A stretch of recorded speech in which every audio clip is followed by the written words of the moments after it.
பகாங்கில் பரிசானும் பக்கத்தானும் இணைந்து அமைந்திருக்கும் ஆட்சி நிலையாகவே இருப்பதாக பகாங் மாநில மந்திரி பசார் டதஸ்ரீ வான் ரோஸ்டி வான் இஸ்மாயில் தெரிவித்துள்ளார்.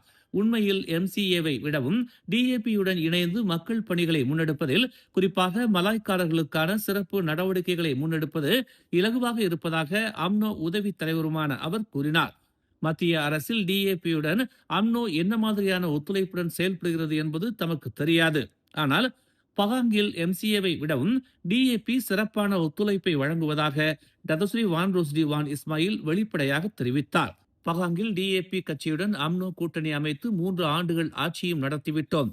மலாய்க்காரர்களுக்கான நலத்திட்டங்களை பகாங் மாநில அரசு முன்னெடுக்கும் போது டிஏபி கட்சியின் சட்டமன்ற உறுப்பினர்கள் முழுமையாக ஒத்துழைக்கிறார்கள். அவர்களும் மலாய்க்காரர்களுக்கான நலத்திட்டங்களை செயல்படுத்த முன் வருகிறார்கள்.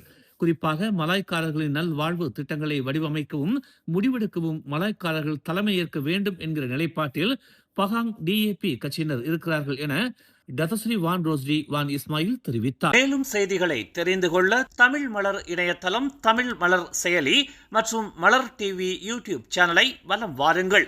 எங்களோடு இணைந்திருக்க மலர் டிவியை பதிவு செய்து கொள்ளுங்கள். உறவுகள் மகிழ்ந்திட விருப்பம் மற்றும் பகிர்வு சேவையை சொடுக்கிடுங்கள்.